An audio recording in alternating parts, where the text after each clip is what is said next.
Bonjour à toutes et à tous, nous sommes le jeudi 19 novembre 2020, je suis Sarah Menei, vous écoutez Flash Foot sur Free Ligue 1 Uber Eats.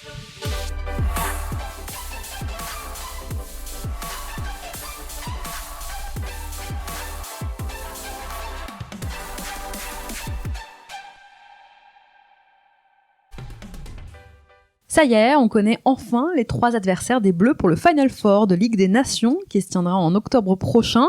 Hier soir, c'est la Belgique et l'Italie qui se sont qualifiés. La Belgique de Jason Denayer et du Rémois Thomas Fouquet ont remporté la finale de leur groupe contre le Danemark en s'imposant 4-2. Au même moment, c'est l'Italie qui faisait le job en s'imposant 2-0 contre la Bosnie-Herzégovine. La Squadra Azzurra termine 1 point devant les Pays-Bas de Memphis Depay. La veille, c'était l'Espagne qui avait écrasé l'Allemagne et validé son billet pour le Final Four. Ils ne sont donc plus que 4 à pouvoir succéder au Portugal, un très très beau dernier carré. Le tirage au sort du Final Four se déroulera le 3 décembre prochain. En attendant, la Ligue 1 reprend dès demain avec la 11e journée. Tous les joueurs partis en sélection sont attendus dans leurs clubs respectifs dès aujourd'hui. Et nous, c'est parti pour notre tour des clubs.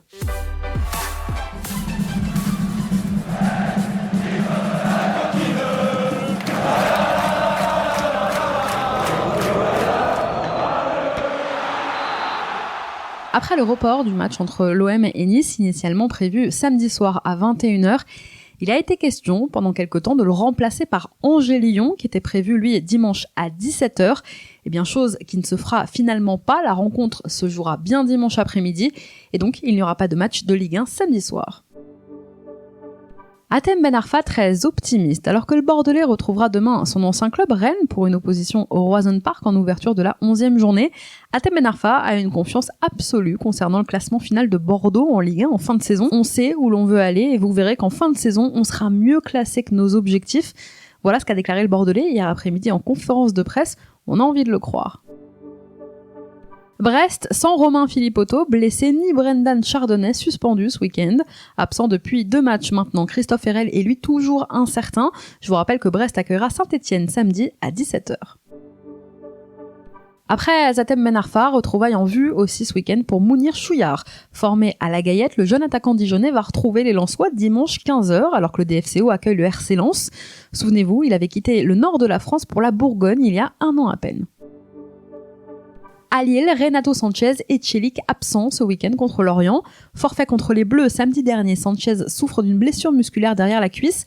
Le latéral Celik, sorti lui à l'heure de jeu lors de la victoire de la Turquie contre la Russie dimanche dernier, souffre d'une cheville et il pourrait être absent plusieurs semaines.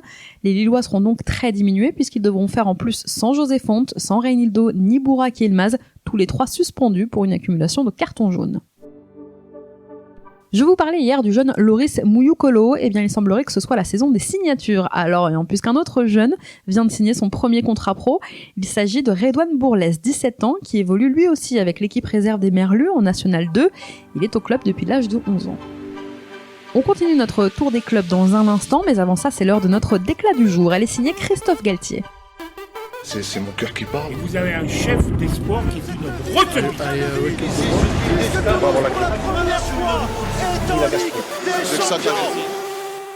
L'entraîneur du LOSC a livré aujourd'hui un long entretien dans les colonnes de l'équipe. Christophe Galtier en a profité pour lancer un avertissement à ses dirigeants, pourtant dauphin du PSG, 2e au classement en Ligue 1, premier de son groupe en Europa League après un beau succès à Milan. Le coach lillois, qui dégage l'impression d'une certaine sérénité, est inquiet. On peut basculer du mauvais côté. Voilà ce qu'a déclaré le coach des Dogs ce matin. Les Dogs qui font donc un bon début de saison, on l'a vu. Alors pourquoi une telle inquiétude ?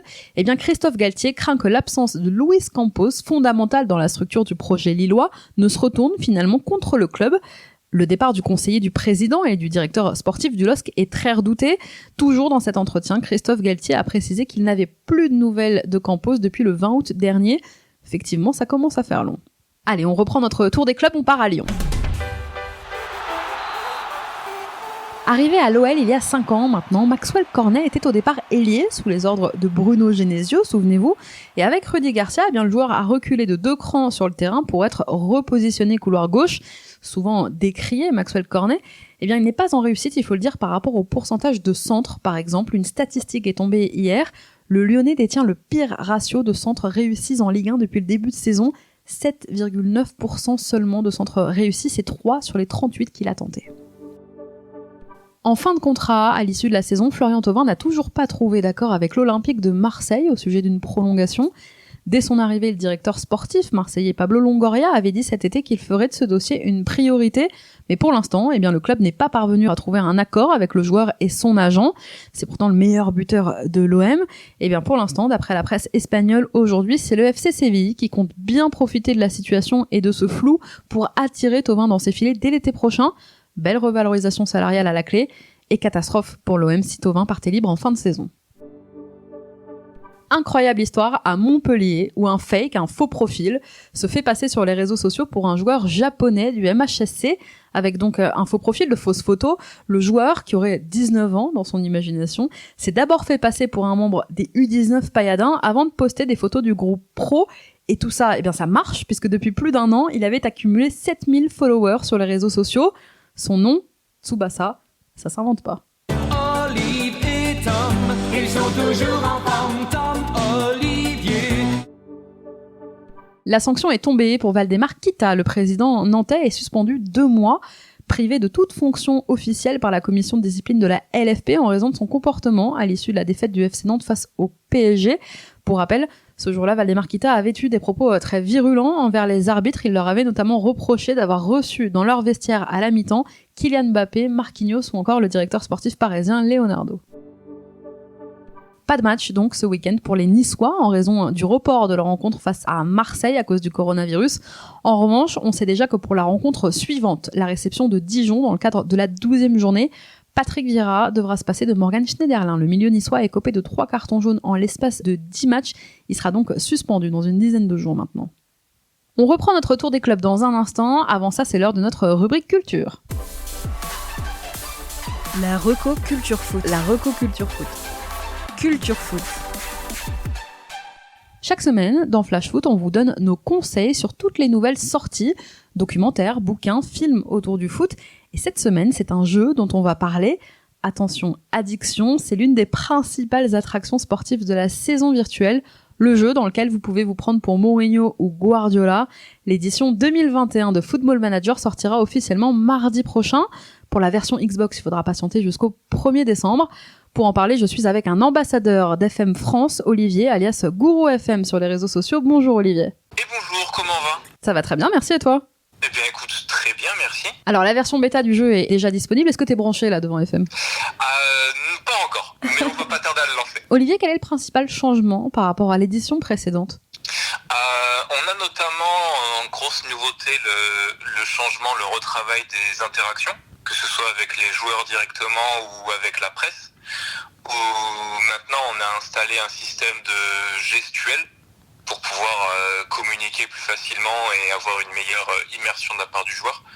Ou par exemple, avant chaque phrase, on peut déterminer la gestuelle de notre entraîneur. Donc est-ce qu'on tape du poing sur la table en conférence de presse avant de répondre à un journaliste, ou alors est-ce qu'on fait un oui de la tête, un hochement non, est-ce qu'on sourit, est-ce qu'on fait un petit check avec notre joueur, est-ce que si on est très mécontent dans le vestiaire à la mi-temps, on balance une bouteille d'eau à travers le vestiaire, donc tout un tas d'éléments très sympas. Donc dans la gestuelle, on l'a compris, une meilleure interaction dans les conférences de presse, mais aussi quand le coach que tu es reçoit un joueur dans son bureau. Le développement de cette gestuelle améliore finalement le relationnel. C'est ça, exactement. Et du coup, en fonction de cette gestuelle, on n'a pas spécialement les mêmes réponses disponibles, logiquement. Et en fonction du coup du body language, on va dire, qu'on va transmettre, les réactions vont être très différentes. Et au fil de la carrière, en plus derrière. La prépa est évidemment très importante, mais lorsque le jour J arrive, celui qu'on attend, le jour de match, là aussi, il y a du changement. Avant ta partie sur la plateforme, ton espace de messagerie était sur le côté, tu pouvais ouvrir ou non tes mails. Mais là, cette année, les conseils, les retours de ton staff vont apparaître beaucoup plus clairement avant chaque rencontre. Finalement, on ne pourra pas rater les conseils des analystes. Exact. Donc maintenant, c'est une page qui apparaît avant le match, qu'on ne peut pas... on peut ignorer, mais la page apparaîtra toujours. Avant, c'était juste un message qu'on passait dans la liste. Donc là, on a le retour total du staff avant le match sur leurs suggestions. Donc peut-être que par rapport à l'adversaire particulier de ce jour-là et leur manière de jouer qui a été vue par les analystes, ils vont nous conseiller de changer le schéma ou alors peut-être prendre une approche un peu plus défensive défensive ou plus offensive, etc. Et ainsi nous indiquer parfois tel ou tel joueur il n'est pas en forme ou alors il n'est pas adapté à ce qu'on va vouloir faire pour cet adversaire, etc. Et après, donc ça c'est ce qui est en amont le jour du match. Il y a le match en lui-même qui a beaucoup changé aussi, avec le moteur de match qui a été complètement remis à neuf, au grand plaisir de la majorité des joueurs pour le moment, donc qui est les meilleurs retours qu'on a pour une bêta. Ça c'est très très positif.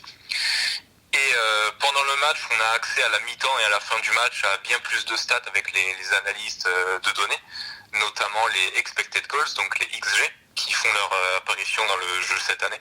Ah, stat tellement à la mode.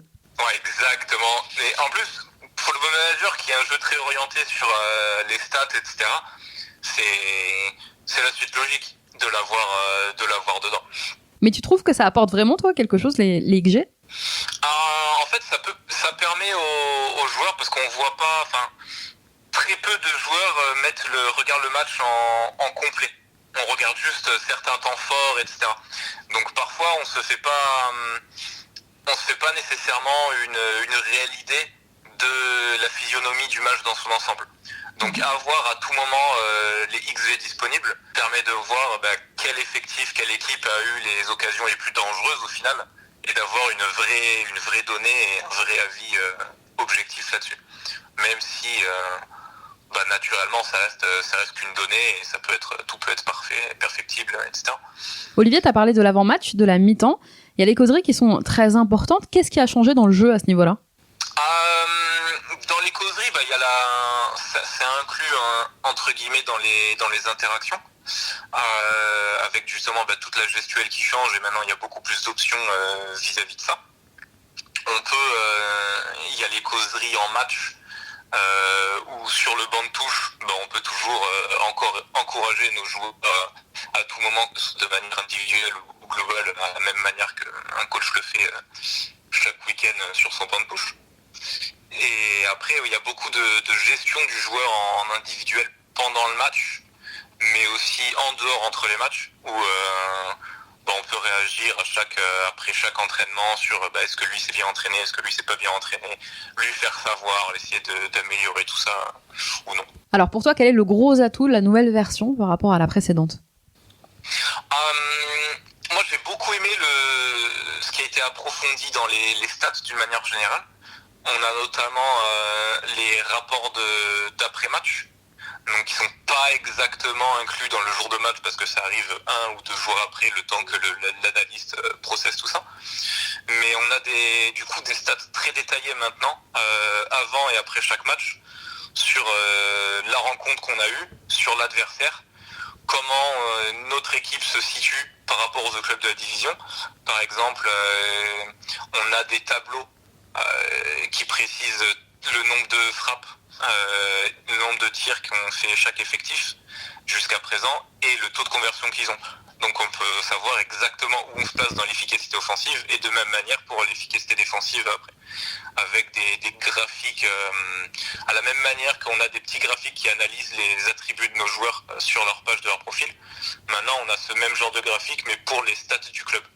Donc combien on a fait de frappes par rapport à la moyenne de la division, le nombre de passes réussies, la possession moyenne, tout un tas de choses comme ça qui sont accessibles en un coup d'œil avec ces messages-là qui sont très très agréables pour un féru tactique comme moi. Quel est le plus gros défi, le plus gros challenge à relever pour toi dans FM ? Le plus gros challenge, après on peut toujours dire on a toujours un gros challenge de prendre le club dans les plus basses divisions possibles et de réussir à le refaire monter le plus rapidement possible jusqu'en haut et jusqu'à la gloire européenne. Maintenant après là où c'est intéressant c'est que on peut demander à 50 joueurs différents leur manière de jouer au jeu et ce qu'ils aiment dedans et on peut avoir tout autant de réponses. Il y a énormément de joueurs qui vont prendre un plaisir particulier à juste prendre la meilleure équipe possible pour pouvoir avoir le gros budget, faire leur dream team, etc. Il y en a, ils veulent juste passer 50 ans dans leur club de cœur pour avoir la dynastie à leur nom, etc. Alors que d'autres vont être en mode un petit peu journeyman, ça s'appelle, où ils vont de club en club à travers tous les continents pour pouvoir en gros amener les titres à chacun de leurs clubs, en commençant du plus bas, sans aucun diplôme en tant que joueur du dimanche, jusqu'à l'éventuelle Coupe du Monde en sélection, etc. Et toi, tu prends quelle équipe pour jouer ? Moi, je prends Monaco. Tout le temps Monaco ? Au moins une fois par an. Après, ça dépend parce que j'aime beaucoup faire des parties en réseau. Et donc à ce moment-là, donc avec d'autres joueurs. Et à ce moment-là, ça dépend de ce que veulent faire les autres, parce que c'est plus intéressant de faire d'être tous dans le même championnat. Et suivant combien on est, pas tout le monde veut aller en Ligue 1, parce que par exemple on est 6 ou 7. L'intérêt, c'est d'avoir des clubs à peu près équivalents. Et donc il faut réussir à trouver le championnat qui permet ce genre de choses-là pour que tout le monde puisse s'amuser au final. Bon Olivier, est-ce que c'est possible de faire gagner un match de Ligue des Champions à Marseille ? Alors dans la bêta en tout cas c'est possible.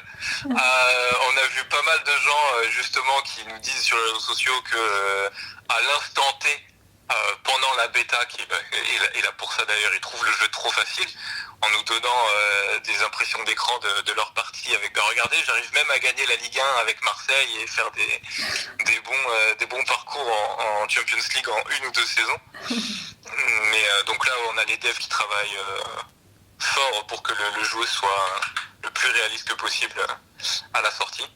Et du coup non, c'est très bien d'avoir autant de retours que ça cette année sur la bêta, parce qu'il y a beaucoup plus de joueurs et qui permet d'identifier beaucoup plus facilement les éventuels petits problèmes qui peuvent encore rester sur cette version anticipée. Bon, donne-nous des petits conseils, où est-ce qu'on peut aller chercher des pépites, vers quel championnat il faut se diriger ? Le classique qui est l'Amérique du Sud, bien évidemment, où c'est toujours un vivier incroyable de jeunes talents.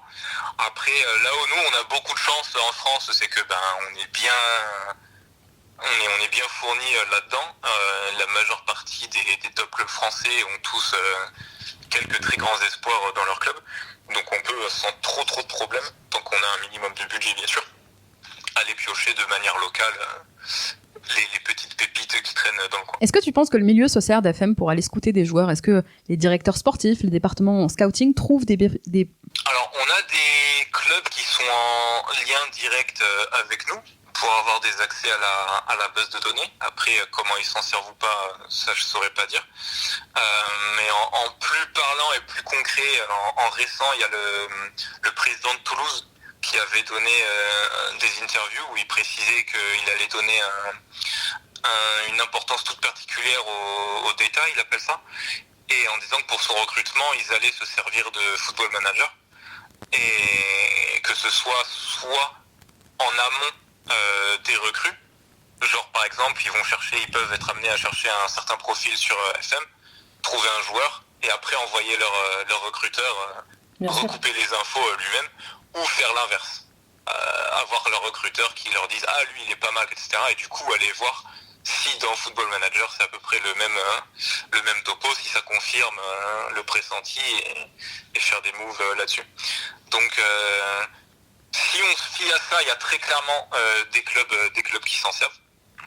Après, est-ce que ça marche ou pas, ça c'est autre chose. Je sais qu'il y a quelques années, il y a comme rumeur très insistante que le recrutement de Firmino à Hoffenheim avait été fait via Football Manager.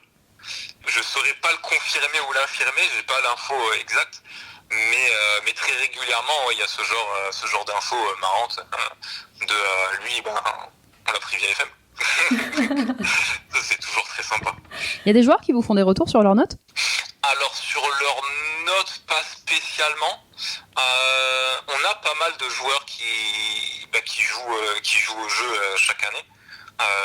Certains le partagent, d'autres non. On voit par exemple Ousmane Dembélé, le Winchester FC, si tu nous entends. Voilà, Dembélé avec son Winchester FC typiquement qui a fait le tour du monde.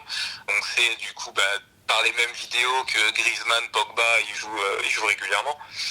On a Maxime Lopez aussi, qui semble s'y être mis un petit peu récemment. Mais j'ai pas eu, en tout cas moi directement, j'ai pas eu de retour de joueurs me disant mes attributs là c'est pas bon, etc. On a juste fait en sorte, maintenant cette année, on a rajouté les petits ballons piqués pour les buteurs, qu'on voit régulièrement plus en match maintenant. Sur les opus précédents, ça n'était pas vraiment. Et du coup, pour l'occasion, je me suis assuré que Griezmann est le geste favori aime lober le gardien, qui n'avait pas jusqu'à présent, vu qu'il le fait régulièrement. Donc voilà, ça c'est la petite anecdote personnelle là-dessus. Écoute, on était avec Marcus Coco hier dans Flash Foot. Le Nantais pas très content de ses notes. Il trouve que vous avez été un peu dur. Il y en a en particulier qui n'y vont pas, ou c'est d'une manière générale, ils se trouvent bien meilleurs? Sur le travail d'équipe, sur le courage, il trouve que 11 ou 13, c'est pas ouf. Aïe, il va falloir faire remonter ça à la recherche. C'est des attributs sur 20. Ils sont toujours mis en rapport à... foncièrement, 20, c'est le meilleur joueur du monde. Donc même si après, c'est toujours délicat de se dire je mérite plus, etc. Quand on voit par exemple en coup franc, les meilleurs tireurs de coup franc traînent sur des 17, 18, etc. Donc le moindre tireur qui... Même s'il en met de temps en temps, typiquement, en met que 3-4 par saison, ce qui est déjà pas mal, il va avoir peut-être 15-16 ou voire moins. Mais lui, il va se dire, moi j'en mets pas mal, donc je mériterais beaucoup plus. On se dit, ouais, mais tu regardes 16, typiquement, je sais pas, Pjanic, Messi ou je sais pas quoi, ont peut-être beaucoup plus haut, j'ai pas les attributs exacts. Et donc c'est très difficile de recouper toutes les données de tout le monde. Je crois qu'on est à pas loin de 400 000 personnes dans le jeu maintenant, entre joueurs plus staff. Donc avoir une uniformité de tout ça, c'est très très très dur et un énorme travail. C'est quoi l'adresse alors, Olivier? C'est réclamation@fm21.fr? Alors il m'a envoyé un message sur le Twitter FM France et je les enverrai vers la personne responsable directement.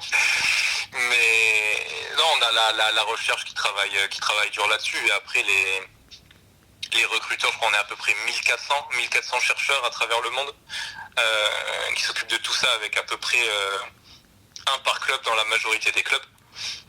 Et c'est naturellement, tout est très subjectif, parce que chaque personne ne suit qu'un seul club, ce qui est régulièrement son club. C'est des fans des clubs et des fans du jeu avant tout. Et après, on a les responsables nationaux et ensuite globaux qui s'occupent de recouper toutes les informations, etc. Donc c'est très délicat. Mais après, ouais, régulièrement, il y a la communauté fait plus de retours positifs ou négatifs sur les attributions des notes que les joueurs eux-mêmes, il me semble. Bon les gars, vous savez ce qu'il vous reste à faire si vous voulez contester vos notes. Merci beaucoup Olivier, sorti du nouveau FM donc dans un peu moins d'une semaine maintenant. En attendant, c'est la version bêta qui est déjà disponible. Football Manager, un jeu qui marche très bien en France puisqu'on est le 2e marché après le Royaume-Uni. Allez, on reprend notre tour des clubs, direction les Costières cette fois, direction Nîmes. Et si Daniel Sturridge avait signé à Nîmes? Ouais, le vainqueur de la Ligue des Champions et de la Première Ligue, on parle bien du même. Désireux cet été de renforcer leur secteur offensif, les Crocos auraient tenté de convaincre Sturridge. Selon l'équipe, les dirigeants nîmois ont approché l'ancien joueur de Liverpool, libre de tout contrat depuis son départ de Trabzonspor. D'abord réceptif à cet intérêt, le joueur et son agent n'ont finalement pas trouvé d'accord avec le club nîmois. Dommage. À Paris, Mauro Icardi de retour, Neymar pas encore. L'Argentin blessé depuis le 7 octobre a repris l'entraînement collectif hier après-midi. Les autres Sud-Américains, Marquinhos, Di Maria ou Paredes rentrent eux aujourd'hui. Keylor Navas est lui rentré de son rassemblement avec le Costa Rica. Mais l'interrogation, vous l'aurez compris, aujourd'hui concerne surtout Neymar. Hier, le Brésilien s'est entraîné à part. Il demeure encore très incertain pour le déplacement à Monaco de demain. Trêve internationale bien remplie pour le Rémois Valon Berisha. Le milieu a disputé l'intégralité des 2 rencontres de sa sélection kosovare contre la Slovénie et encore hier soir toute la rencontre face à la Moldavie. Bonne nouvelle pour les Rennais, absents depuis un mois maintenant, Eduardo Camavinga est de retour. Le Rennais pourrait faire son retour donc dans le 11 de Julien Stéphan dès demain face à Bordeaux. La pépite, qui vient tout juste de fêter ses 18 ans, pourrait en plus prolonger dans les prochains jours, prolonger son contrat d'1 an avec le Stade Rennais, prolongation qui le lierait donc au club breton jusqu'en juin 2023. Ce serait un beau cadeau de Noël pour les supporters rennais. Yvan Neyou restera à Saint-Etienne. Prêté par Braga depuis le début de saison, Neyou a été transféré pour de bon chez les Verts qui ont levé l'option d'achat et lui ont fait signer un contrat jusqu'en 2024. Le Camerounais, titulaire lors des 9 des 10 premières journées de Ligue 1, a confirmé ces dernières semaines ses excellents débuts. En ce qui concerne le montant de l'option d'achat, selon les informations de l'équipe, elle devrait se situer aux alentours de 400 000 €.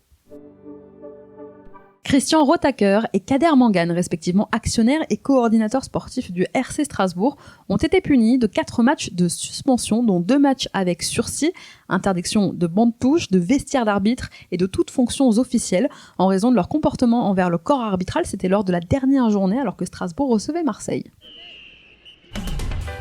Merci à tous d'avoir été avec nous, c'était Sarah Menei, vous écoutiez Flash Foot. On se retrouve demain pour tout savoir de la 11e journée de Ligue 1.